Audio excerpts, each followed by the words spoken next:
Teams thought we were solid all night in that phase of the football game. Chase just missed the long one, Max. I'm sorry, not Chase. Going back in time there, but all in all, really solid performance. So open it up. First question is back right. Josh, you ran with a lot of 12 personnel tonight, a lot of two tight end sets. Was that just something you saw with them on scheme? What was that? And then just kind of take everybody through just the defensive performance tonight. You've done a lot of touchdown on defense in 2 weeks. Yeah, obviously we gave up one on the offense side of the ball tonight, but defensively played really well. 2 weeks not allowing an opponent into the end zone. Just starts with defending the run game, violent, disruptive up front, being great in our fits, and then applying pressure to the quarterback and being really sound in our coverage. I really like, the growth that we've had in the early part of the season. I like our personnel. There's some things that we can continue to get better at, but they got great energy, camaraderie. They care about each other. We're able to rotate. We got depth. We just got to keep growing, but really love what Coach Banks and our defensive staff and players have done. Offensively, for us, 12 personnel has been something that we've been working on for a while. Our roster, when we got there, for us, we had scholarship limitations, and in particular on the offensive side of the football, that's kind of where you pick your poison. And when I say that, you're going to be limited at some position, and this is the deepest that our tight end room has been. We've been working on 12 personnel, through the spring and through training camp, and so we see it as something that will be a part of what we continue to do. Second row to our left. Rob Lewis with VolQuest.com. Coach, since you've been here, the identity of this program has been high scoring, explosive offense. What was it like tonight to sit there and just watch your defense just dominate that? Yeah, it's not the only time that they've played like that, but again, with the growth and development of our roster, we're able to play more people. That gives you depth. That helps, and the growth of our players and who we have within the scheme that Coach Banks and our defensive staff have continued to develop these guys. They've been playing well, and I love the future of what we have over there. Front row. Brett Friedlander, Saturday Down South. Let me just say one more thing. The standard at Tennessee is to be elite on defense. This is the home of Reggie White, Al Wilson, Eric Berry. Ball pretty well in the first half. 20 points is still pretty good, but you got more production out of it in the second half. Was it a matter of adjustments, or was it a short field, or what was the difference? Kind of stubbed our toe early on one of the drives, and didn't take advantage of it. Had turnover on one of the early drives in the first half too. So there were some self-inflicted wounds, and then the holding penalty when you're in 2-minute drive. Just the score of the game and flow of it, knowing that we get the ball at the beginning of the second half. Wanted to play smart football right there, and not a advantageous spot. So it's just kind of the way it unfolded. Top left camera. In the back, Camille Gear, WBIR coach. Fan base obviously really pumped up between the big win last week and the big win this week. Is this just the tip of the iceberg, what this offense and Nico can do? As a football team, I'm proud of what we've done for 2 weeks. There's a lot of meat left on the bone for us. Defensively, really strong performance tonight. Offensively, some really good things. There's some things that we have to be better at and play cleaner. Again, there's a lot left out for us there. Good teams continue to get better throughout the course of the year. The chemistry, camaraderie is important as you continue to go through the season too. And for us as a football team, we got to continue to grow.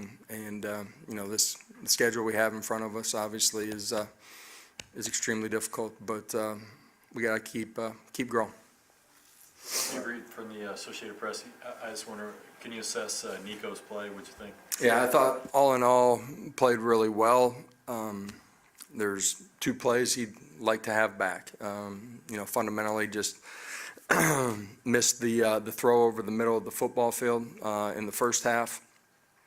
And at the end of the day, no matter what's happening around him, he's got to be right inside of the pocket as he's getting hit on the pass concept down there in the red zone. So he played within himself. He responded extremely well to adversity. I think that's one of the things we really haven't seen from him yet. Really proud of his demeanor and being ready to come play the next play independently, which is what you have to do as a quarterback. Back middle. Charlie Gribble, 24/7 Sports. Coach, talk about how big the pick six was in the second quarter in terms of a momentum swing. Yeah. Kind of looked at. Momentum swing after the pick. For us, I got to remember the exact flow. Was it the pick that led to that pick? They kicked a field goal right afterwards. Yeah.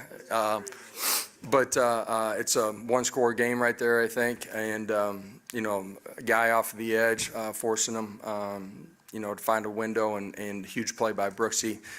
It was a part of the straw that broke the back of them. You know what I mean? It started creating momentum for us. So. Left, second row. Josh, Wes Rucker, 24/7 Sports. A couple things. Do you remember many games you've coached in or played in where the field was kind of tilted the way it was those final three quarters? It seemed like the entire thing was played on one half. And then also any update on Tyree West? Yeah, no update on Tyree. I think he'll be okay, but we'll find out. And then, just from fourth down stops to turnovers, the momentum, is a completely different game. The last three quarters of the football game. Second row. Adam Sparks, News Sentinel. Josh, how do you think team morale is impacted when you're playing so many guys and you're rotating so many guys into the game? Yeah, I think the more guys that are seeing game action, the investment continues to grow, and they see opportunity. And I said that to some of the guys that didn't make the trip here too. It changes from week to week. You continue to invest. You always cash in on it at some point in life and in this game. It's not necessarily when you want it, but when you're ready. If you continue to prepare to be ready for your opportunity, when your opportunity comes, you're ready to take advantage of it. And a lot of our guys that played tonight have been in those types of scenarios. Back right. Josh, when you look at Miles Kitselman, kind of where he came in at and now where he's at tonight with the most catches he's had in his career and in the end zone with a touchdown, what's he done that's impressed you all and Coach Abram? Yeah, that tight end room, it's really cool to see those guys all get along, care about each other, be happy when somebody else has success. And Miles, a huge part of that. Got great trust in him that he's going to go execute his assignment at a really high level.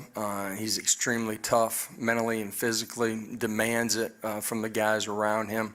Extremely high football IQ, got a really good feel for the game, and it's a huge part of why the guys love him. But that tight end room as a whole, Holden and Ethan, just the continued growth from those guys, it's a really cool vibe inside of that room. Anyone else? Last question. Riley Halton, WTK. You now got 2 games in a row with Dylan Sampson over 150 all-purpose yards. What's a guy like that do for you on the offensive side of the football? Great trust in Dylan. He's a great leader for us.